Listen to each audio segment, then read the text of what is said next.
Majors brought everyone back. Market's up 8% in the last week, and if you're not paying attention right now, you're leaving money on the table. Here's what you need to know.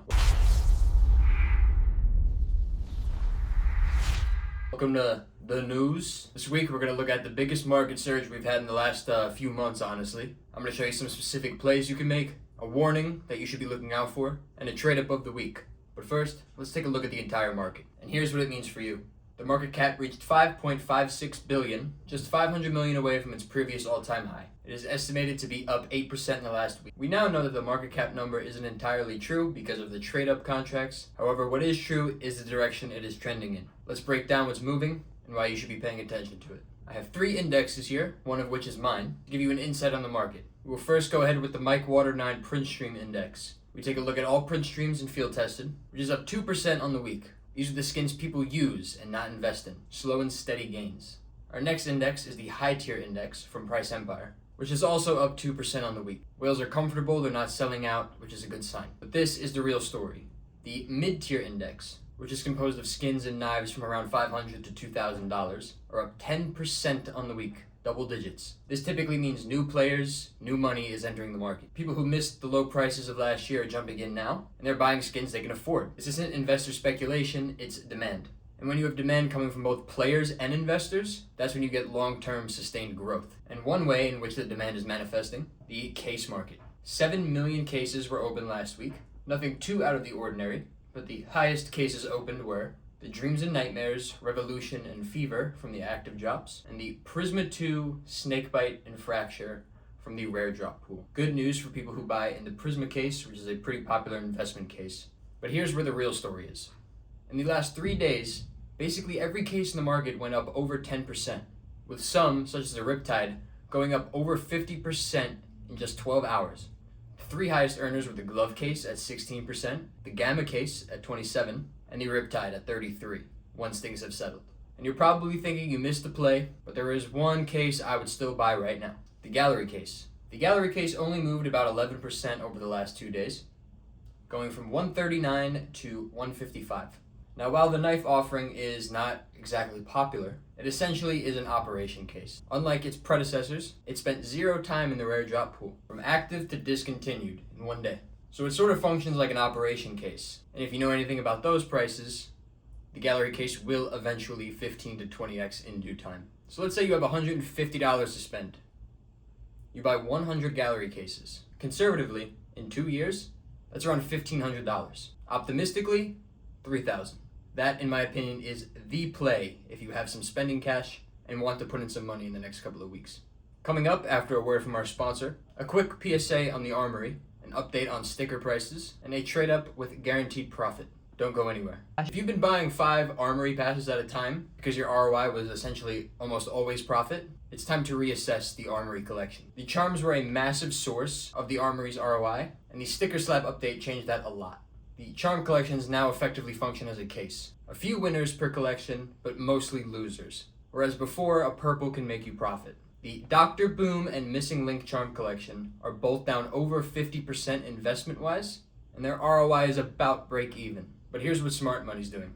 Instead of buying Armory passes outright, invest that cash into collections that are speculated to be discontinued soon. The first 2 charm collections, the Elemental Craft sticker collection, and also some of the new charms, as the prices are so discounted right now, and the amount being open is much less than the charms before it. My specific play?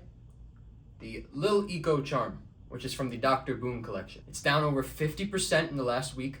The colorway is green and white, which matches with a lot of people's inventories. And of course, there's less of them in supply right now due to the hype of the sticker slab update. Shoot for around $6.50 to $7 per charm, and you'll make profit in a few months' time. If you're not looking to hold something long term, these charms might see a bounce back in the next couple of weeks when sticker slab hype finally dies down. Your best strategy in this market, and any market, is once you hit a comfortable position, like you're up 100 or 150%, sell your original investment, recoup your money, and play with house money for the rest of the ride. Now for our stickers. If you've been holding Copenhagen stickers like me, this is our moment. Due to not having a border and their large size and clean design, we've seen explosive price movement. 2 in particular, Gamer Legion and Ents, went from $3.50 to $20 and $2 to $10 in a little over a week.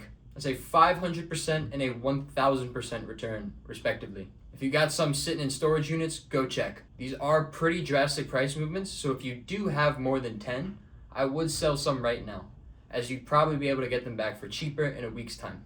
Right, we'll see a cool down after the major, and then another slow climb for a couple of months as the Copenhagen stickers actually become scarce. But right now, your currency is emotion, not scarcity, so lock in the gains. And lastly, our trade up of the week. This is free money if you move fast. From the Sport and Field collection, the MP5 Savannah Halftone. The Savannah Halftone only comes in battle scarred, well worn, and field tested.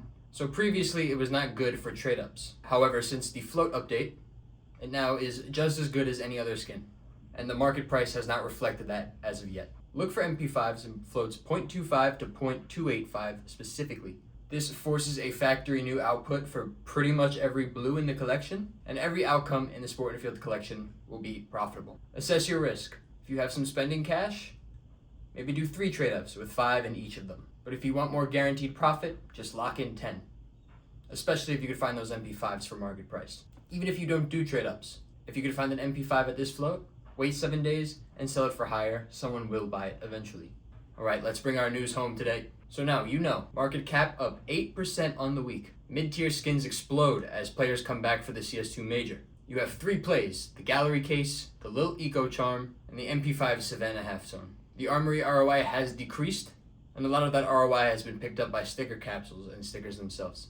As we roll into stage 2 of the major, we expect to see more volatility, more volume, and more opportunity. Now, here are 3 questions to ask yourself. How much capital are you working with so that you can make optimal, profit-maximizing plays within your budget? 2, what's your exit strategy? Do you know when to get out? You can make money by holding brute force, but you can make a lot more by selling when the signs point in that direction.